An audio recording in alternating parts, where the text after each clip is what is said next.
तर दुसऱ्यांदा T20 विश्वचषक जिंकल्यानंतर सगळीकडे सध्या जल्लोष पाहायला मिळतोय आणि याबद्दलच सविस्तर माहिती घेऊयात। आमचे प्रतिनिधी मनोज कुलकर्णी सध्या आपल्या सोबत जोडलेले आहेत। मुंबईमध्ये आहेत सध्या मनोज कुलकर्णी, आपण त्यांच्याकडून सविस्तर माहिती घेऊयात। मनोज, खरं तर दुसऱ्यांदा आपण T20 विश्वचषक जिंकलेला आहे, त्यामुळे सगळीकडे आनंदाचं वातावरण आहे। मुंबईमध्ये सध्या कशा पद्धतीने जल्लोष केला जातो?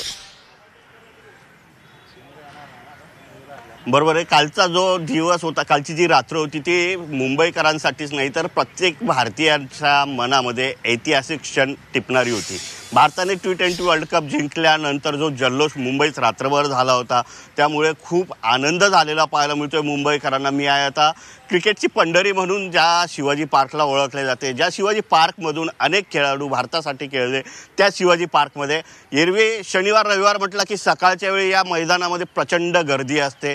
जे खेळाडू असतात ते खेळण्यासाठी येत असतात, परंतु कालचा जो विश्वचषकाचा क्षण होता जिंकण्याचा, तो क्षण टिपण्यासाठी सर्वजण बसलेले होते। घरी मॅच बघितली, त्यानंतर सेलिब्रेशन केलं, रात्री उशिरापर्यंत हे सेलिब्रेशन सुरू होतं। त्यामुळे आज मात्र या ठिकाणी अजूनही खेळाडू फार कमी प्रमाणात आलेले, काही खेळाडू या ठिकाणी आलेले आहेत, आपण त्यांच्याशी बोलणार आहोत। काल भारताने विश्वचषक जिंकला, पहिली प्रतिक्रिया आपली काय असेल? खूप बरं वाटलं, कारण आज जिंकणं गरजेचं होतं, कारण रोहित आणि विराटने दोघांनी पण संन्यास दिला, त्यामुळे दोघांसाठी आणि भारतासाठी पण खूप होतं। 13 की 14 वर्षांतर आपण जिंकलोय, त्यामुळे खूप मोठा क्षण होता आपल्या क्रिकेटसाठी सुद्धा। कालच्या मॅचमध्ये कुठला क्षण असा वाटतो की ज्यामुळे मॅच जिंकली? मला तर असं वाटतं की क्लासेनची विकेट, कारण क्लासेन विरुद्ध जेव्हा 30 बॉलला 30 रन्स हवे होते, तेव्हा तो हार्दिक पांड्याच्या पहिल्याच बॉलमध्ये आउट झाला। त्यानंतर क्लासेन जर उभा असता तर शेवटपर्यंत मॅच गेली सुद्धा नसती, त्यामुळे माझा टर्निंग पॉईंट तो क्लासेनचाच असेल। तुम्हाला काय वाटते कालच्या मॅच विषयी?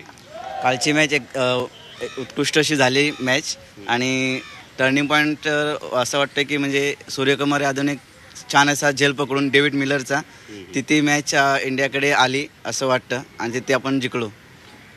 विराट कोहलीने संन्यास घेतल्याचं जाहीर केलं, यावर काय प्रतिक्रिया? विराट कोहलीने संन्यास जाहीर केला कारण त्यांनी यंगस्टरसाठी त्या टेक ओव्हर केलं, त्यांच्यासाठी दिलं, आणि कारण विराट कोहलीला बोलतात नक्कीच मनोज, खरं तर सध्या देशभरामध्ये आनंद पाहायला मिळतोय, तशाच प्रतिक्रिया सध्या समोर येताना पाहायला मिळतात, कारण 17 वर्षानंतर आपण T20 विश्वचषकावर आपलं नाव कोरलेलं आहे।